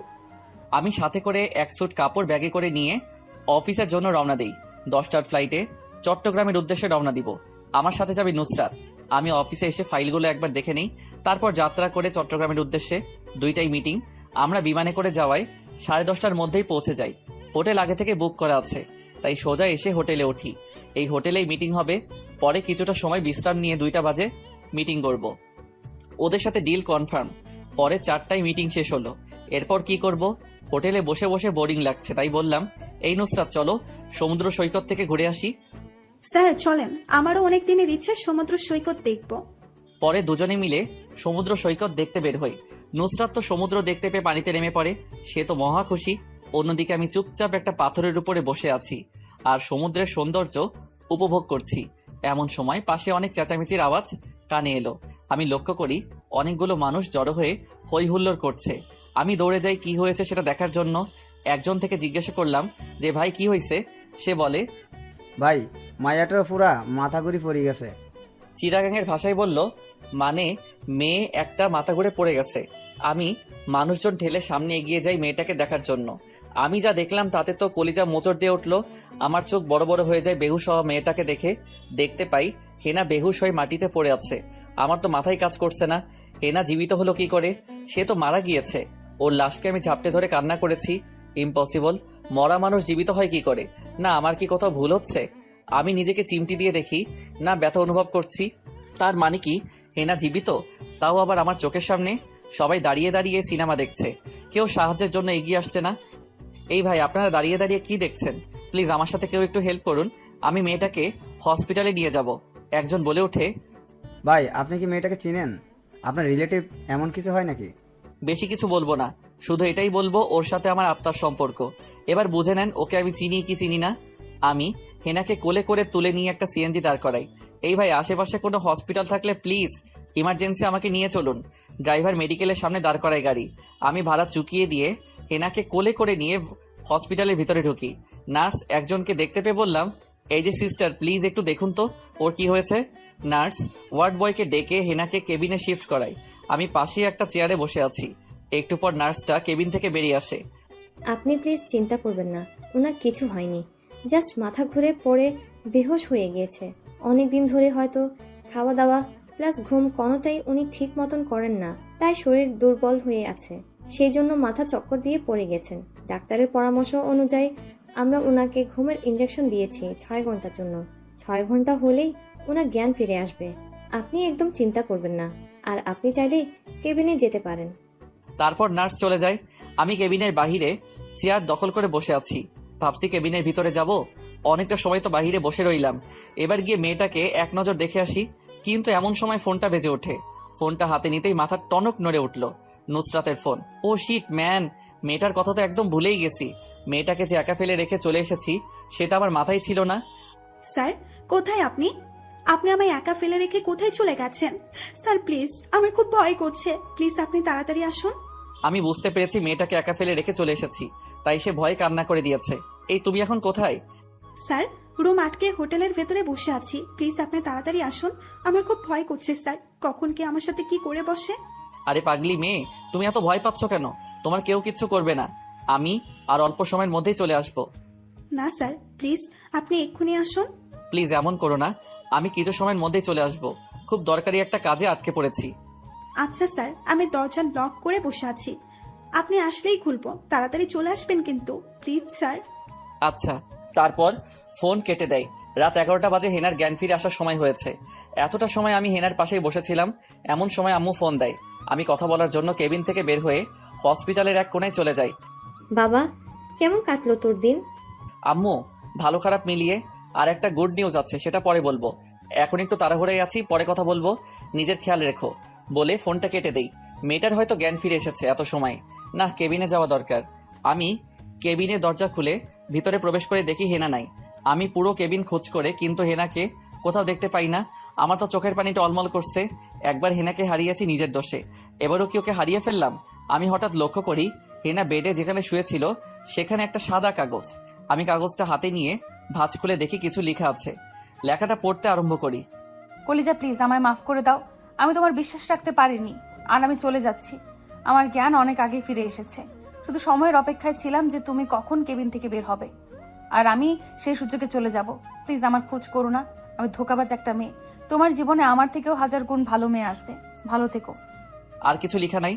আমি ধপাস করে মাটিতে বসে পড়ি। আমার এখন কি করণীয় সেটাই মাথায় কাজ করছে না। হেনা আমার থেকে দূরে চলে যেতে কেন চাইছে? এমনটাই যদি হতো তাহলে শুরুতে সে আমায় ওর ভালোবাসায় কাবু কেন করলো? ওর যদি দূরে সরে যাওয়ার এই নিয়তি থাকতো তাহলে আমায় ভালোবেসেছিল কেন? হাজারটা প্রশ্ন মাথায় ঘুরপাক খাচ্ছে। তার উপরে আরুর কোনো খোঁজ নাই। আজ 6 মাসের উপরে সে আমার এত ভালো বন্ধু ছিল, কিন্তু হঠাৎ কি এমন হলো যে সে আমার থেকে দূরে সরে গিয়েছে? না, ঘটনা তো কিছু একটা আছে। এর ভিতরে রহস্য কি সেটা আমার বের করতে হবে। আসল মারপ্যাচটা কোথায় সেটা আমি বের করেই ছাড়বো। তারপর আমি হোটেলে ফিরে আসি। রুমের দরজায় বাড়ি দিতেই নুসরাত দরজা খুলে দেয়, কারণ আমি আসার সময় ফোন করে দিয়েছি যে আসছি। নুসরাতের চোখ মুখ লাল হয়ে ফুলে আছে। আমি দেখেই বুঝতে পারি যে মেয়েটা অনেক সময় ধরে কান্না করেছে, তাই তার চোখ মুখ লাল হয়ে আছে ফুলে। নুসরাত আকাশকে দেখতে পেয়ে বিছানা থেকে নেমে আসে। এই মেয়ে, কি হাল করেছো চেহারার? নুসরাত খপ করে আমার কলার ধরে ফেলে। এই কুত্তা, বিলাই, খাটা শুল্লুক, তুই আমাকে একা রেখে কোথায় গিয়েছিলি? হ্যাঁ, তুই জানিস আমার কত ভয় লাগছিল কেউ যদি আমার সাথে কিছু করে বসতো। বলে আবার কান্না শুরু। আমি তো আল্লাহ, এই মেয়ে করছেটা কি? একে তো কলার ধরেছে, 2 আবার তুই তুকারিও করছে। ওর মাথা মনে হয় নষ্ট হয়ে গেছে। কাকে কি বলছে? ওর মধ্যে কোনো হিতাহিত জ্ঞান নাই। এই প্লিজ প্লিজ কান্না থামাও, সত্যি অনেক জরুরি একটা কাজে গিয়েছিলাম। এই কুত্তা, তুই এমন কি কাজে গিয়েছিলি যে আমার সঙ্গে করে নিয়ে যেতে পারলি না? একটা অবলা মেয়েকে এভাবে রেখে চলে গেছিস, কুত্তা কোথাকার। প্লিজ নুসরাত, তুমি শান্ত হও। আমি জানি তোমার মাথা ঠিক নেই। এই, তোর মাথা ঠিকের গুষ্টি মারি। তুই আমাকে এত সময় কাটিয়েছিস, এখন তোকে আমি শাস্তি দিব। তুই মাথা নিচু কর। আমি নিশ্চুপ। এই উল্লুক, তোকে মাথা নিচু করতে বলেছি। এই রেগে যাচ্ছ কেন? করছি। আমি মাথা নিচু করলে আমার চুলগুলো মুঠো করে ধরে টানতে থাকে নুসরাত। আমি তো ব্যথাই শেষ। প্লিজ নুসরাত, ছেড়ে দাও, খুব লাগছে। নুসরাত আমাকে ছেড়ে দিয়ে জড়িয়ে ধরলো। স্যার প্লিজ, আমায় আর কখনো একা রেখে যাবেন না, আমার একা একা খুব ভয় করে। নুসরাত নাক টেনে টেনে কান্না করতেছে। আমি কি বলবো কিছুই মাথায় কাজ করছে না। মেয়েটার হিতাহিত জ্ঞান নাই, তাই সে আমায় জড়িয়ে ধরেছে। সে হয়তো জানেই না সে কেমন ধারা আচরণ করছে, আর আমি যে তার অফিসের বস সেটা সে ভয়ের সাথে গুলিয়ে খেয়ে ফেলেছে। কিন্তু আমার চরম লেভেলের হাসি পাচ্ছে নুসরাতের নাক টেনে কান্না করা দেখে। এই মেয়ে হয়েছে, যাও ফ্রেশ হয়ে আসো, পরে আমি যাব। আমি আসার সময় খাবার অর্ডার করে দিয়ে এসেছি, এখন হয়তো খাবার দিয়ে যাবে। নুসরাত লক্ষ্মী মেয়ের মতন ফ্রেশ হতে চলে যায়। দুজনেই ফ্রেশ হয়ে খাবার খেয়ে নেই। একই রুমে 2টা বেডরুম, একটাতে নুসরাত আরেকটাতে আমি শুয়ে আছি। এত কিছুর ভিড়েও আমি কোনোভাবে হেনাকে ভুলতে পারছি না। না, কিছু একটা করতে হবে। হেনা হয়তো এই শহরেই থাকে। আমি সিদ্ধান্ত নেই আরো কয়েকদিন চিটাগাং শহরে থাকবো। যে করে হোক হেনাকে খুঁজে বের করব। কিন্তু কি করে খুঁজবো? এত বড় শহর। তখনই মাথায় আসলো হেনার আব্বুর কথা। হেনার আব্বু তো ওসি।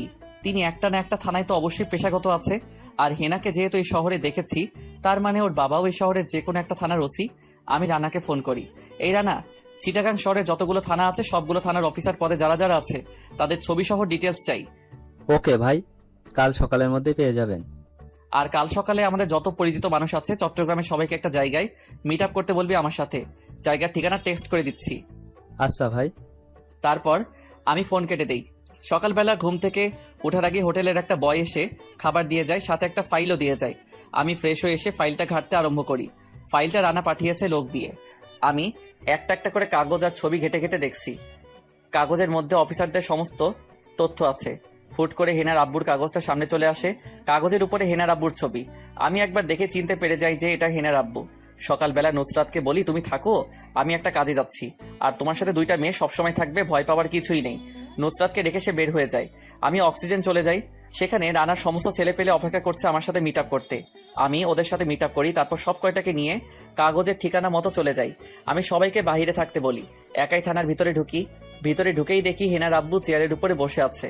হেনার আব্বু আমাকে দেখতে পেয়ে থতমত খেয়ে যায়। কলিজার পানি যেন সব শুকিয়ে গেছে ওসির। এখনই যেন দম আটকে মারা যাবে। আমি কোনো কথা ছাড়াই ঠাস করে ওসির গালের মধ্যে থাপ্পড় লাগাই দেই। থানার সবাই তো হয়ে তাকিয়ে আছে আমার দিকে। এই এলাকায় ওসিকে ভয় পায় না এমন কেউ নাই। আর থানার লোকেরা তো বাঘের মতো ভয় পায় ওসিকে, কারণ এলাকায় এসে অনেক গুন্ডা বদমাইশকে সে মেরে সোজা করে ফেলেছে। আর সেই ওসিকেই থাপ্পড় মারলাম আমি। এই ওসি হেনা কই, তাড়াতাড়ি বল, না হয় তোর লাশ বের হবে আজই থানা থেকে। ওসি ঝাপটি মেরে আমার পায়ে পড়ে যায়। আকাশ ভাই, আমাকে মাফ করে দেন। এই ওসি, তুই মাফ চাচ্ছিস কেন? তোর মাফ চাওয়ার কিছুই নাই। আমার শুধু হেনাকে চাই, না হয় তোর আজ কি হাল করবো তুই নিজেও ভেবে পাবি না। আকাশ ভাই প্লিজ, আপনি শান্ত হন। আমি হেনার কাছে নিয়ে যাচ্ছি আপনাকে। থানার সবাই এখনো হাঁ হয়ে তাকিয়ে আছে আমাদের দিকে, ভাবছে ওসি করছেটা কি? সামান্য একটা ছেলের পায়ে ধরে বসে আছে। কে এই ছেলে? কারোর মাথায় যেন কোনো কিছু ঢুকছে না। ওসি আমাকে নিয়ে ওর বাড়িতে যায়। হেনা কই? ভাই ওই রুমটাতে আছে। আমি কোনো কথা ছাড়াই রুমের দরজা ঠেলে ভিতরে ঢুকে যাই। তারপর দরজা লক করে দেয়। আমার তো মাথা ভর্তি রাগ। আজ আমার সমস্ত প্রশ্নের উত্তর চাই। হেনা খাটের উপরে পা মেলে বসে আছে। সে আমাকে দেখে তো থতমত খেয়ে যায়। এই এই তুমি? হ্যাঁ আমি। কেন, অন্য কারোর আসার কথা ছিল নাকি? আকাশ, কি সব বলছো উল্টাপাল্টা? আর তুমি এখানে কেন এসেছো? প্লিজ চলে যাও এখান থেকে। তোমার সাথে আমার সমস্ত সম্পর্ক বহু আগেই শেষ হয়ে গিয়েছে। তোমার চেহারাও আমি দেখতে চাই না। প্লিজ চলে যাও এখান থেকে। আমার তো মেজাজ গরম হয়ে গেছে। আমি গিয়ে হেনাকে ধাক্কা দিয়ে খাটের উপরে ফেলে দেই আর গলা চিপে ধরি। এই মেয়ে, তোর কথাই কি? আমি এখান থেকে চলে যাব নাকি? অনেক কষ্ট দিয়েছিস তুই আমাকে। তোর সাথে হিসাব চুকানো বাকি এখনো আমার। আজ সমস্ত শোধ তুলবো আমি তোর থেকে। 6টা মাস পুরো পাগল ছিলাম আমি। তোর চিন্তায় আমার রাতের ঘুম পর্যন্ত হারাম হয়ে গিয়েছে। তুই আমার সাথে এমন ধারা ছলনা করলি কিভাবে? তার জবাব আজ তোকে দিতে হবে, কুত্তার বাচ্চা। আমি হেনাকে ছেড়ে দিয়ে কোমর থেকে বেল্ট খুলতে আরম্ভ করি। তোর শরীর থেকে আজ আমি হাড্ডি মাংস আলাদা করে ফেলবো। হেনা তো ওই অবস্থায় এই খাটের উপরে জড়সড় হয়ে পড়ে আছে। চোখ দিয়ে টপ টপ করে পানি ঝরছে। কি করণীয় এখন তার কিছুই বুঝে উঠতে পারছে না। আমি বেল্টটা খুলে হাতে নিয়ে হেনাকে ইচ্ছে মতো মারতে আরম্ভ করি। হেনা ব্যথার তাড়নায় মুখ চেপে কান্না করছে আর আমার কাছে মিনতি করছে, প্লিজ আকাশ, আমায় ছেড়ে দাও, আমার খুব কষ্ট হচ্ছে। কিন্তু না, আমি ছাড়ছি না। আমি আজ মানুষ থেকে পশুতে রূপান্তরিত হয়েছি। হেনাকে বেল্ট দিয়ে মেরেই চলেছি। বেল্টের বাড়ির চোটে হেনার শরীরের বিভিন্ন স্থান থেকে ফেটে রক্ত বের হচ্ছে। ঠোঁট তো কেটে রক্তে লাল হয়ে গিয়েছে একদম। হেনার বাবা মা বাহির থেকে মিনতি করছি, প্লিজ আকাশ ভাই, আমার মেয়েটাকে ছেড়ে দিন, সে মরে যাবে। আমি একটা পর্যায়ে নিজে কান্না করে দেই হেনার অবস্থা দেখে। বিশেষ করে ঠোঁট কেটে রক্ত পড়ছে, এটা দেখে চেঁচিয়ে কান্না করে দেয়। হাত থেকে বেলটা ফেলে দিয়ে হেনাকে ঝাপটে জড়িয়ে ধরে বলি, কলিজা তুই এটা কেন করলি? তুই কি জানিস না তুই ছাড়া যে আমার নিঃশ্বাস নেওয়া পর্যন্ত দায়ী হয়ে গিয়েছে? তোকে ছাড়া একটা নিঃশ্বাস নেওয়ার কথা পর্যন্ত চিন্তা করতে পারি না আমি। তোর যদি সত্যি কিছু হয়ে যেত তাহলে আমি কিভাবে বেঁচে থাকতাম বল? কি কারণে তুই আমাকে এতটা কষ্ট দিলি? হেনাও কান্না করছে আমাকে জড়িয়ে ধরে। কলিজা এমনটা করেছে বলে আজ তুমি জীবিত আছো, না হয় তোমাকে ও মেরে ফেলতো। তোমার ভালোর জন্যই আমি এমন একটা নাটক করে তোমার থেকে দূরে সরে গিয়েছি, কারণ তোমার ক্ষতি হোক এটা আমি চাই না। দরকার হয় দূর থেকে ভালোবাসবো, তাও তোমার ক্ষতি হতে দেই কি করে বলো? হেনা, তুমি কি বলছো? আমার তো কিছুই ঢুকছে না মাথায়। কিসের ক্ষতির কথা বলছো? আর আমাকে কে মেরে ফেলতো? হেনা চুপ করে আছে। প্লিজ হেনা বলো, এইভাবে চুপ করে থেকো না। কে আমায় মারতে চায়? যার জন্য তুমি আমার থেকে এত দূরে? সে গিয়েছো হেনা আমাকে ছেড়ে দিয়ে? শোনো তাহলে, তোমাকে শুরু থেকে সবটা বলি, আরও তোমায় মেরে ফেলতে চাই। আমার তো হুশই উড়ে যায় হেনার কথা শুনে। কি বলছো হেনা, এটা কি করে সম্ভব? আর আরুই বা আমাকে কেন মারতে চাইবে? কারণ তুমি জাফর ইকবালের নাম শুনেছো, যিনি বাংলাদেশের টপ বিজনেসম্যান ছিল একটা সময়, যাকে তোমার বাবা টক্কর দিয়ে প্রথম পজিশনে দখল করেছে। হ্যাঁ চিনি, কিন্তু ওনার সাথে আরো সম্পর্ক কি? আর জাফর ইকবাল তো মারা গিয়েছেন। আরও কে জানো? আরও হচ্ছে জাফর ইকবাল সাহেবের মেয়ে। সে তোমার উপরে প্রতিশোধ নিতে চায়। আমার তো চোখ বড় বড় হয়ে যায় হেনার কথা শুনে। কিন্তু কেন? আমি ওর কি ক্ষতি করেছি? তুমি ক্ষতি করনি, কিন্তু তোমার বাবা করেছে। জাফর ইকবাল সাহেব দীর্ঘ বহু বছর দেশের টপ মধ্যে বিজনেসম্যানের তালিকায় ছিল, যাকে তোমার বাবা হারিয়ে দিয়ে প্রথম পজিশন দখল করে। এটা জাফর ইকবালের সহ্য হয়নি। তিনার থেকেও শীর্ষে কেউ পৌঁছে গেছে, এটা তিনি মানতেও পারেনি, যার কারণে তিনি ডিপ্রেশনে চলে যায়। পরে একটা সময় দেখা যায় তিনি অতিরিক্ত ডিপ্রেশনে যাওয়ার ফলে হার্ট অ্যাটাক করে মারা যায়। ওনার বাসার সবাই জানতো ওনার পজিশন অন্য কেউ দখল করার ফলে তিনি ডিপ্রেশনে চলে যায়, আর তাই থেকে হার্ট অ্যাটাক করে। তাই তিনার বড় মেয়ে আরও শপথ করে, যাদের কারণে ওনার এই অবস্থা হয়েছে তাদের কাউকে শান্তি দিবে না সে। জাফর ইকবাল সাহেবের মৃত্যুর জন্য সবাই তোমার ফ্যামিলিকেই দায়ী করেছিল। তাই আরও কাজে নেমে পড়ে তোমাদের জীবন থেকে সুখ নামক বস্তুটাকে মুছে দিতে। আরো বহু আগে থেকে সুযোগ খুঁজছিল যে তোমার জীবন থেকে সুখ কিভাবে কেড়ে নিবে, কিন্তু কোনোভাবেই তার চিন্তাধারাকে বাস্তবায়ন করতে পারছিল না। এমন সময় মুরগি নিজেই ধরা দেয়, আর সেই মুরগি হচ্ছে তুমি। আরও যে কলেজে পড়ে, তুমি নিজেই সেই কলেজে গিয়ে ভর্তি হলে। তারপর কি, ব্যাস, আরো কাজে নেমে পড়লো তোমার পেছনে। সে চেয়েছিল তোমাকে পটিয়ে তোমার ঘরের মধ্যে প্রবেশ করবে আর তোমার পরিবার থেকে সুখ কেড়ে নেবে। সে তোমাকে কাবু করার আগেই তোমার সাথে আমার সম্পর্ক হয়ে যায়। এটা সে কোনো মতেই মানতে পারছিল না। পরে সে লোক দিয়ে আমাকে জিম্মি করে আর বলে আমি যদি তোমার জীবন থেকে দূরে সরে না যাই সে তোমাকে মেরে ফেলবে। এটা শুনে আমি ঘাবড়ে গিয়েছিলাম, আর যখন জানলাম যে জাফর ইকবাল সাহেবের মেয়ে সে, তারপর তো আমার ভয়ের মাত্রা আরো বেড়ে গেল। তখন আমি তাকে বলেছি যে আমি তোমার জীবন থেকে সরে যাব, কিন্তু সে তোমার আর তোমার পরিবারের কোনো ক্ষতি করতে পারবে না। সে তো তোমার জীবন থেকে ভালোবাসা নামক সুখটা কেড়ে নিয়েছেই, তাহলে আর কি চাই? তবে তোমার আচার ব্যবহার দেখে তোমার উপর থেকে তার ক্ষোভটা কমে যায়, তাই সেও আমার শর্তে রাজি হয়ে যায়। সে আমার কথা দিয়েছিল যে তোমার কোনো ক্ষতি সে করবে না, তাই তোমার থেকে দূরে সরে গিয়েছিলাম। কিন্তু আমি জানি তুমি আমায় কখনো দূরে যেতে দিবে না, তাই মৃত্যুর নাটক করি বাবার সাহায্য নিয়ে, যাতে করে তুমি আমায় একদম ভুলে যাও। কারণ কলিজা, তোমার কোনো ক্ষতি হোক সেটা আমি মরে গেলেও চাই না। তবে আরও ভাবতে পারে নাই আমি এমন কিছু করে বসবো। আরও ধরে নিয়েছে আমি মরে গিয়েছি, তাই সে নিজের থেকে তোমার থেকে দূরে সরে যায়। কারণ প্রতিশোধ সে নিয়ে ফেলেছে, তোমার জীবন থেকে আমাকে একদম চিরতরে সরিয়ে দিয়েছে। আমার তো কান্নায় চোখগুলো ঘোলাটে হয়ে আসছে হেনার কথা শুনে। হেনা, তুমি আমার ভালোর জন্য এত কিছু করলে, আর সে আমি তোমাকে না জেনে বেরেহেম ভাবে বেল্ট দিয়ে মারলাম। কলিজা, আমায় মাফ করে দাও। এই আকাশ, কি বলছো এসব? প্লিজ এভাবে বলো না, আমার খুব কষ্ট হয়। আমি সাথে সাথে হেনাকে ঝাপটে ধরে নিজের বাহুডোরে আবদ্ধ করে নেই আর বলি, কলিজা, এই দুনিয়ায় আমার থেকে তোকে কেউ আলাদা করতে পারবে না। তুই শুধু আমার, আর কারোর না। তোর সমস্ত কিছুর উপরে শুধু আমার অধিকার আছে, আর কারোর কোনো অধিকার নাই। দুজনেই কান্না করছি, তবে হ্যাঁ, এটা কোনো দুঃখের কান্না না, এটা সুখের কান্না। আমার ভিতরে ক্ষোভ জন্ম নিয়েছে। আমি আরুর 12টা বাজিয়ে ছাড়বো। আরু, তুই খালি ওয়েট কর। তুই আমার জীবনের সুন্দর দিনগুলো নষ্ট করেছিস, আমার জীবন থেকে সুখ কেড়ে নিতে চেয়েছিস। এবার আমি তোর রুহুটাই শরীর থেকে বের করে ফেলবো।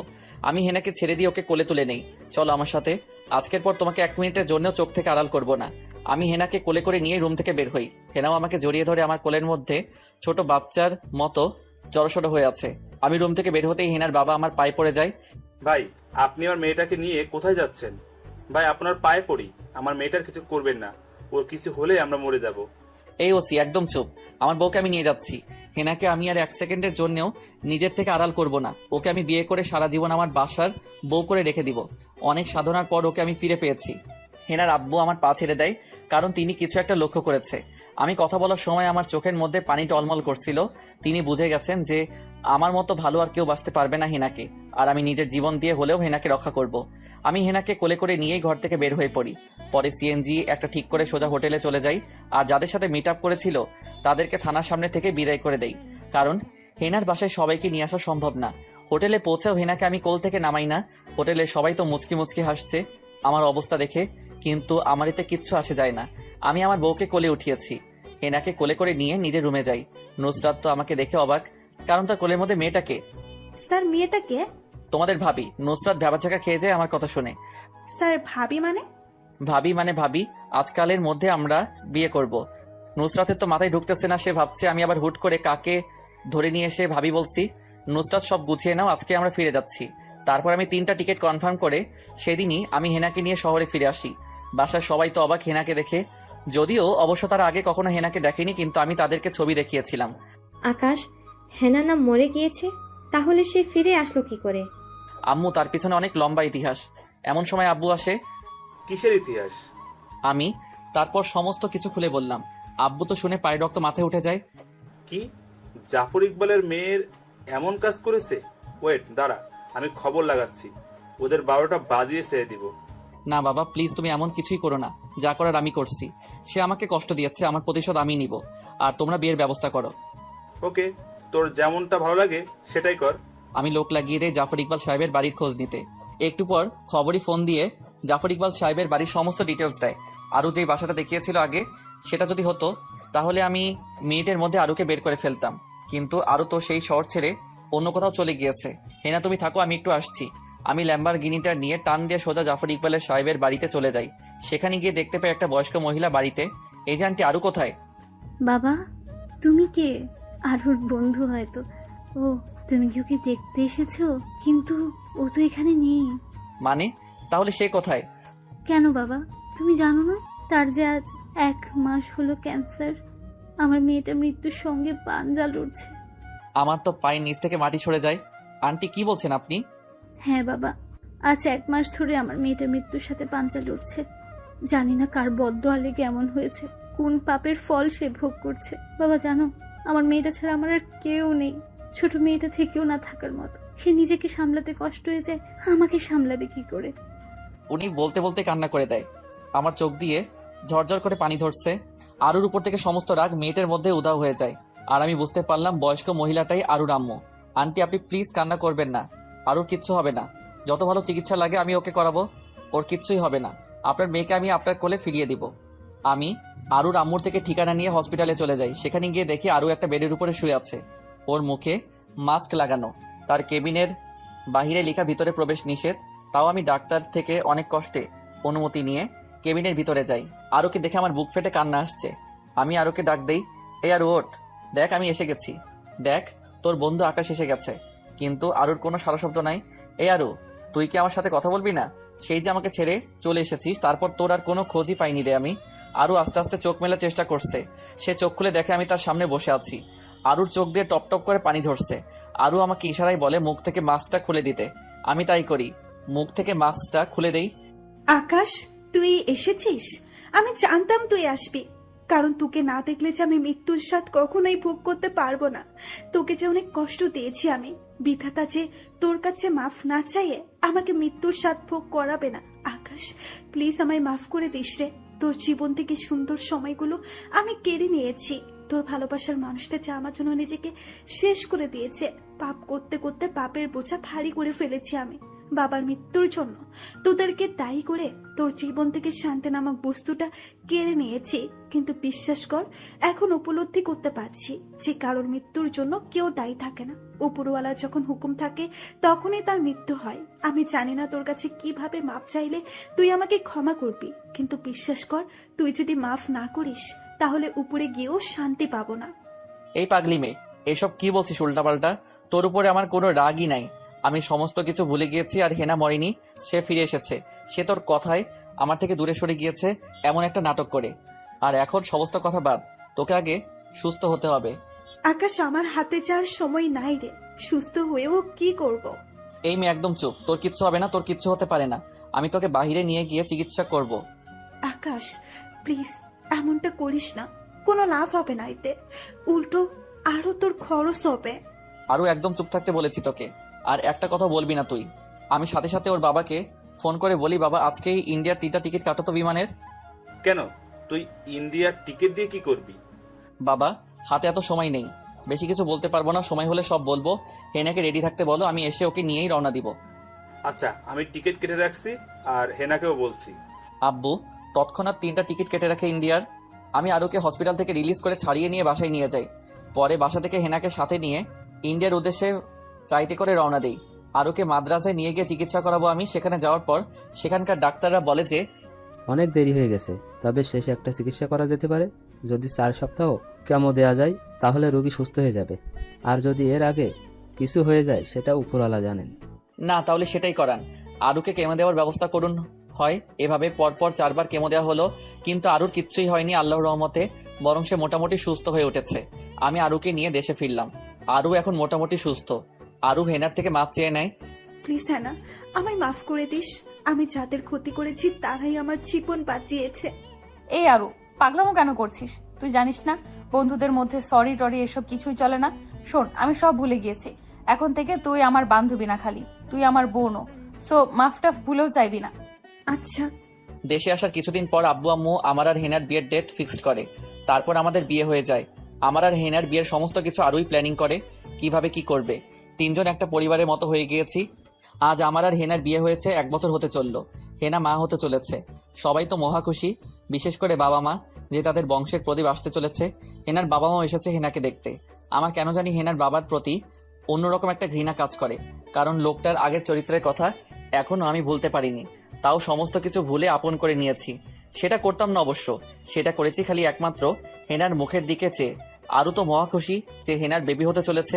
এই হ্যানা, তোর তো ছেলে হবে, তুই জানিস? আরু, তুই কি করে জানলি রে? কারণ আমার তো বিএফ নাই, বড় নাই, তাই তোর ছেলে হবে। আর আমি তোর ছেলের সাথে চুটিয়ে প্রেম করব। আল্লাহ রে আল্লাহ, শয়তানকেও হার মানাবি তুই। এমন সময় আমি অফিস শেষ করে বাড়ি ফিরি। এই যে দুজনের মধ্যে কি ফুসুট ফাসুট চলছে শুনি। শুনবা কি ফুসুর ফুসুর চলছে? এমন সময় আরু হেনার মুখ চেপে ধরে। এই হ্যানা, প্লিজ বোন না, আর বলিস না। হেনা মুখ থেকে আরুর হাত ছাড়িয়ে নিয়ে, এই যে আমার নাকি ছেলে হবে আর তার সাথে নাকি আরু নাকি চুটিয়ে প্রেম করবে, ওর নাকি কেউ নেই। ও এই কথা, দাঁড়া বদমাইশ মেয়ে, তোর বিয়ের ব্যবস্থা করছি। এইভাবেই হাসি খুশি ভাবে চলতে থাকে দিনকাল। কিছুদিন পর আরুর বিয়ের দিন তারিখ পাকা হয়। পাঠক ভাইরা, আপনারা সবাই আইসেন কেমন? এবার ভাগেন। সমাপ্তি। পুরো গল্পের মাঝে যত রকম ভুল ত্রুটি হয়েছে সবাই সেগুলোকে ক্ষমার নজরে দেখবেন। আবার দেখা হচ্ছে কোনো এক নতুন গল্পের সাথে। এই পর্যন্ত সবাই ভালো থাকবেন, সুস্থ থাকবেন।